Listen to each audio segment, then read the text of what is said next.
Good morning everyone. आज का मेरा टॉपिक क्रिया है, जिसमें हम कर्म के आधार पर क्रिया के बारे में जानेंगे। तो सबसे पहले हम जानेंगे कि क्रिया किसे कहते हैं। ऐसे शब्द जिनसे किसी कार्य के होने या किए जाने का बोध होता है, उन्हें हम क्रिया कहते हैं। तो आइए सबसे पहले हम क्रिया की परिभाषा को लिखते हैं। आप भी मेरे साथ साथ लिखिए। ऐसे शब्द जिससे किसी कार्य या काम के किए जाने और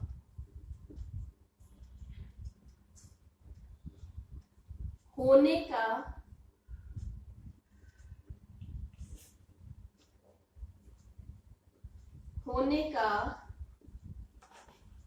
बोध होता है,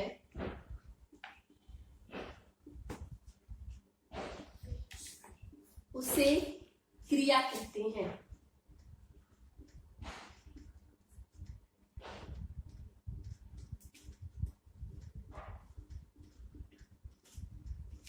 आइए कुछ उदाहरण लिख लेते हैं। जैसे खाना, रोना,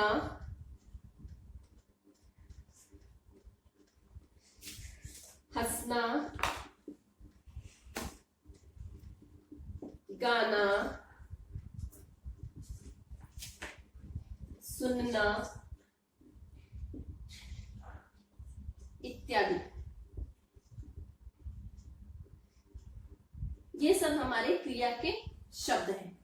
जैसे खाना, रोना, हंसना, गाना, सुनना इत्यादि। एक बात मैं और आपको बताना चाहूंगी, जब भी क्रिया होती है वो अपने मूल रूप में नहीं होती है, वो धातु रूप में होती है। धातु रूप अब क्या बोलते हैं, जैसे मैंने यहाँ पे ना लगाया और उसी धातु रूप में जब हम ना ऐड कर देते हैं, जैसे खाना में ना, रोना में ना, हंसना में ना, गाना में ना, सुनना में ना, तब हमारे ये क्रिया के शब्द बनते हैं। मतलब यहाँ पे मैं बताऊंगी, ये हमारा धातु रूप हो गया और प्लस ना, ये ना प्रत्यय जोड़ते हैं और उसके अलावा और भी बहुत सारे प्रत्यय जोड़ते हैं, तब हमारा क्रिया बनता है। ठीक है, जैसे यहाँ पे खा, ये धातु रूप है प्लस ना, तब जाकर हमारा ये खाना क्रिया शब्द बना। ठीक है, तो इसमें ये ना है, रोना में ना है, रो, खा, रो, हंस, गा, सुन, ये सब हमारे धातु रूप है। और जब इन्हीं धातु रूपों में हम ना प्रत्यय जोड़ दिए हैं, तो हमारे ये क्रिया के शब्द बन गए हैं। ये है क्रिया की परिभाषा और कुछ उदाहरण। आइए सेंटेंस में इसके उदाहरण को समझते हैं। जैसे मैं एक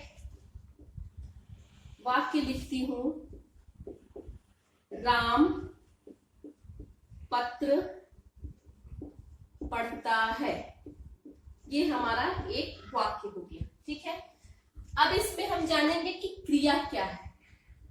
तो मैंने पहले ही बताया था कि खाना, रोना, पढ़ना, ये सब हमारे क्रिया के शब्द है। इसमें देखिए ता प्रत्यय लगा हुआ, पढ़ जो है धातु रूप है और ता जो है वो हमारा प्रत्यय है। तो राम पत्र पढ़ता है, ये पढ़ता जो है हमारा वो क्रिया हो गया। ठीक है, अब इसमें जानेंगे कि ये दो शब्द क्या है। ठीक है, तो जो राम हमारा है वो हमारा कर्ता है। मीन्स कर्ता वैसे शब्द होते हैं जो संज्ञा या सर्वनाम होते हैं और क्रिया का फल जिस पर पड़ता है उसे हम कर्ता कहते हैं। तो ये राम हमारा कर्ता हो गया।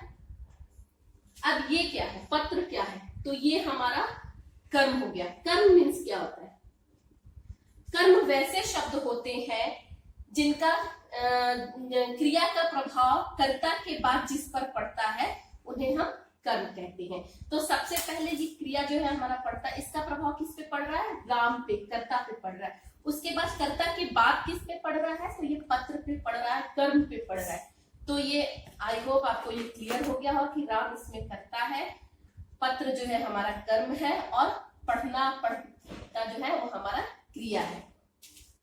अब आइए देखते हैं क्रिया के प्रकार। तो जैसा मैंने यहाँ पे लिख रखा है पहले ही कि कर्म के आधार पर, कर्म के आधार पर, ठीक है। कर्म के आधार पर दो प्रकार की क्रिया होते हैं। पहला सकर्मक और दूसरा अकर्मक क्रिया, ठीक है। दूसरा अकर्मक क्रिया, सकर्मक क्रिया और अकर्मक क्रिया। अब आप बोलेंगे ये सकर्मक और अकर्मक क्रिया, स यहाँ पे लिख रहा है आपको, मीन्स कर्म के साथ, स का मतलब होता है साथ, कर्म के साथ, और यहाँ पे अ दिख रहा है आपको, ये होता है कर्म के बिना। अ जहाँ पे हम लगाते हैं वहां पे उसका मतलब होता है न, नहीं, नकारात्मकता का भाव यहाँ पर आता है, मतलब बिना कर्म के, यहाँ पे कर्म के साथ और यहाँ पर बिना कर्म की। तो ये हमारा सकर्मक और अकर्मक क्रिया भी। सकर्मक क्रिया में भी दो तरह की क्रिया होते हैं। पहला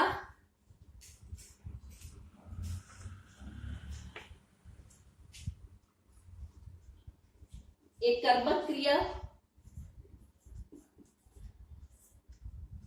और द्विकर्मक क्रिया।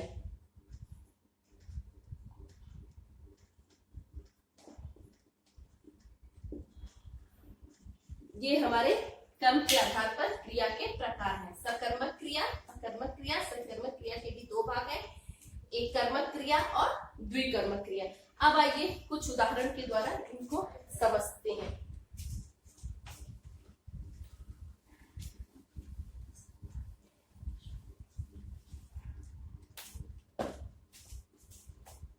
तो सबसे पहले यहाँ पे मैं लिखती हूँ सुरेखा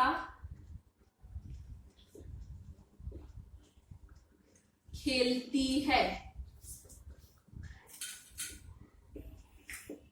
सुरेखा खेलती है, इसमें ये खेलती क्या है, ये हमारा क्रिया हो गया। सुरेखा क्या हो गया, ये हमारा कर्ता हो गया, ठीक है। सुरेखा कर्ता, खेलती जो है हमारा, ये हमारा हो गया क्रिया, ठीक है। अब यहाँ पे क्या है, मैं एक लिखती हूँ सुरेखा शतरंज खेलती है, ठीक है।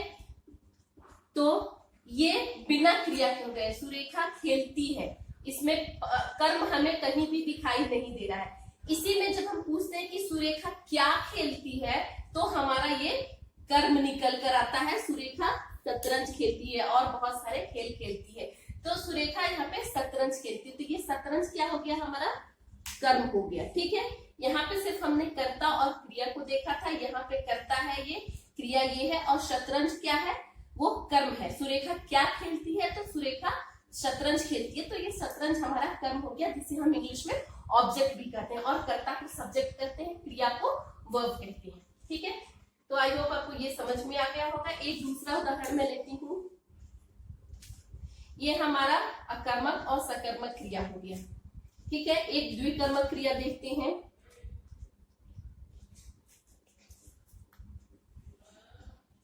तुम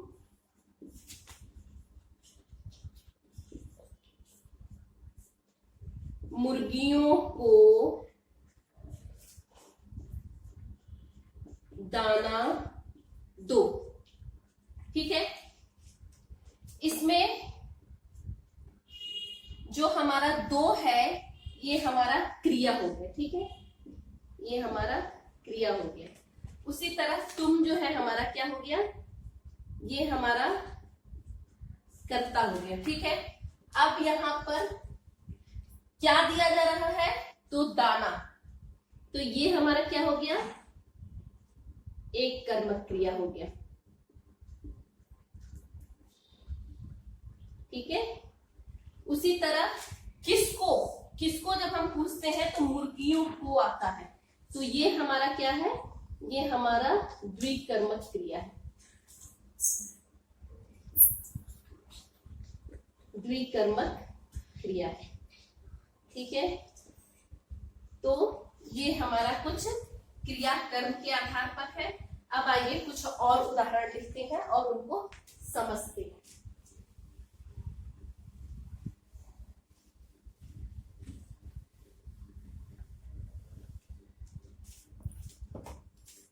जैसे मैं लिखती हूं राम पत्र पढ़ता है, तो इसमें हमारा ये क्रिया कर्म हो गया, ये क्रिया हो गया और ये कर्ता हो गया। ठीक है,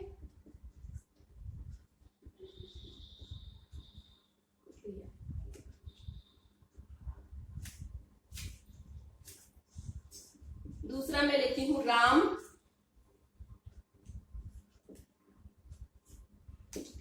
सुरेश को पत्र लिखता है। ठीक है, तो उसी तरह राम यहाँ पर कर्ता हो गया, जैसा कि मैं पहले भी यहाँ पर बता चुकी हूँ। पत्र जो हमारा कर्म हो गया और लिखता है ये हमारा क्रिया हो गया। ठीक है, ये हमारा क्रिया हो गया।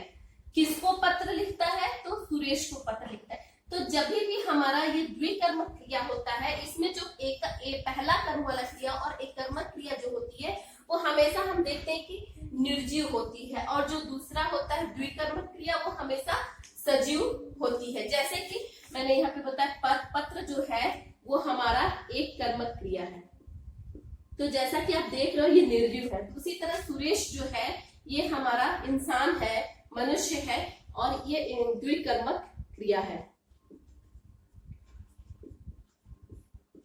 तो ये हमारा सजीव है। किसको पत्र लिखते हैं? तो सुरेश को पत्र लिखते हैं। होगा, यदि आपको पसंद आए उसे लाइक कीजिए, शेयर कीजिए, सब्सक्राइब कीजिए। धन्यवाद।